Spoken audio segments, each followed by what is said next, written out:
Good morning. So my name is Sabanosh, and I'm here to discuss how we're using advanced manufacturing in the battlefield.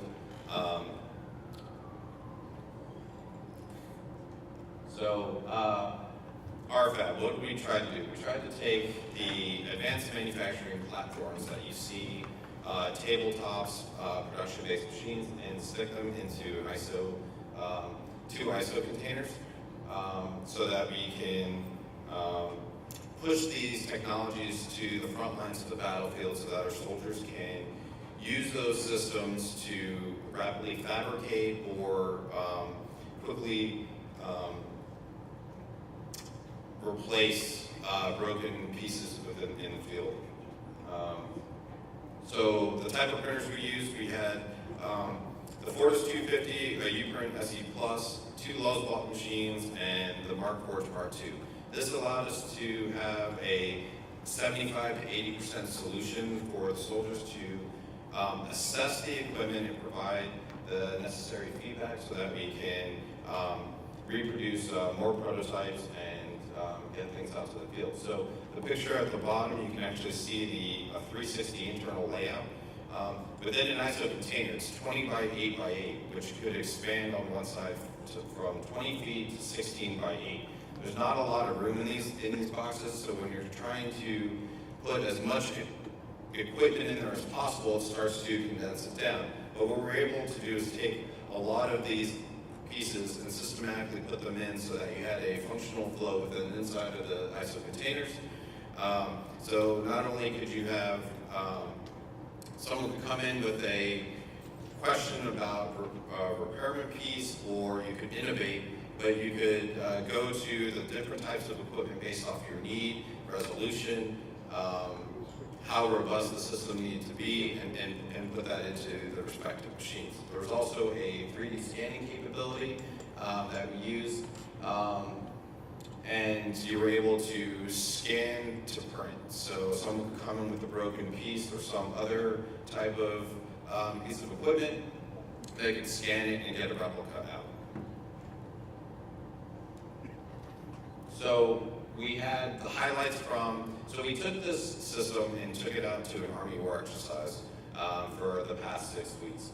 And we had a lot of people coming through looking at the technologies, not just from, well, how can I take this field forward and get new capabilities to our soldiers, but just getting familiar with advanced manufacturing and the type of systems that are out there. So in here, these pictures you can see we had a lot of foot traffic, a lot of questions about what's going on with advanced manufacturing, how we're going to move that into the future and get this either into the hands of every single soldier out there or battalion or platoon, or how do we start looking at retrofitting these kits so that, larger scale groups, and where we're going to place these. Are they going to be something that's going to be stuck on the front lines of the battlefield, or are we going to have to move them back to the depot level? So some of the parts, primarily what we were looking at for this first field exercise as a taste of what can possibly be done. We were looking at robotic replacement pieces. Okay, it's the easiest, it's the lowest hanging fruit for what we can use right now. And so we were able to look at track replacement, we were able to look at some major component replacement, but nothing was safety critical or mission critical. Just because at this point, no, at least from the military standard, no additive manufacturing pieces have been fully qualified, if you want to put in those terms, to be used for a safety critical piece. But we were able to even 3D print, so on the bottom, anyway, so in the bottom right-hand corner, you see a drone. So one of the pieces we were looking at was, can we 3D print a drone? So can I have pieces in a box? Can I 3D print the structural pieces, put it all together, and go fly? And so that's what we're trying to show with advanced manufacturing, using the production-based pieces of the Fortis and the Mark II. We're actually making structural pieces that can hand up to the durability of flying the UAV and replicate and build on the fly. So these are all here's a snapshot of all the pieces that we're able to replicate, reproduce, or repair. So one of the big things with the PackBot, which was the robot you saw before, we were replacing a lot of the tracks. What we wanted to see was if I can replace the tracks using additive manufacturing, can I get durability or close to OEM replacement? And so you can see that, we're able to replace the track, actually able to use them, and we were able to get multiple runs out of them. So even though it might not be an OEM one-to-one replacement, it was actually a good enough replacement that you could finish up your mission. The two tracks that you see in the picture here, one was printed in a lab space here in New Jersey. The other one was what was printed in the field. As you can tell, it's completely different due to the fact that the machines today are not ruggedized to be used in the battlefield. So as I'm in the middle of the desert and you've got the desert sand whipping around, the machines take the exhaust and actually blow that sand into the filament material. So the track on the right is a prime example of dust particles and other foreign objects getting blown into the molten material as it's being reproduced.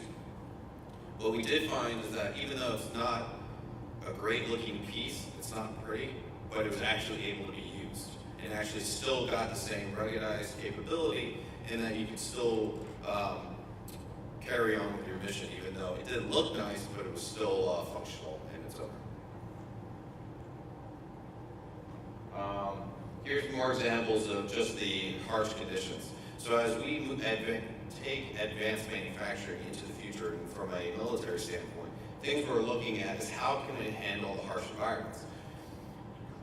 If I'm looking at the desert, dust and sand is everywhere, and there's nothing you can do about it. So we have to figure out a way to fix this type of problem and ruggedize our machines so it can handle not only the harsh environments, but also moving. If I'm trying to get this wheel forward onto the battlefield, the boxes need to be jumped multiple times, and they're gonna have to handle the vibration packaging capabilities that it has to be doing over and over and over again. So, as you can see, it gets really dirty, and on the bottom, again, you can see how the foreign objects are being pushed into the filament as it's being reproduced. So, as I'm closing up, and as we start looking at not just what machines and how to ruggedize those machines to bring them into the forefront from a military application, but now we also have to look at IP rights and how we're going to reproduce OEM parts on the battlefield that we don't own. So we're looking at things like a parts library. So this is what we're working with NJII with to develop a parts library that is a one-stop shop to be able to go in, look at the parts that are needed from a military standpoint, and pull down from that library of how to reproduce. It's a systematic flow of information to get down to the individual part and understand, is it safety critical, mission critical, and how it's going to be used, and then what kind of approval process is there to for me to actually download it and print it. Now, when we get into the relationship between the military and the OEMs who are building, let's say, iRobot, we'll throw that out there, right? They own the IP rights to the PackBot. Well, if I start reproducing the PackBot parts on the battlefield, I am now infringing on their IP rights. So what we have to do is work with our industry counterparts to look at how we're going to handle that transfer of information that's beneficial not to just us as the military, but you as the OEM manufacturer, because we're not looking to take away from your traditional manufacturing process. So with the Raptor Digital Parts Library, we're looking at a systematic approach that not only gives you those repository of information, but then it's also looking at a training aid application, so that now I can take this out and I can start training the soldier on how to use not only RFAB from a production standpoint, but also to give them the necessary knowledge and background of advanced manufacturing, so that as they're using the systems, they can provide that feedback back to us, and then we back to you to give them the necessary tools and equipment to be successful.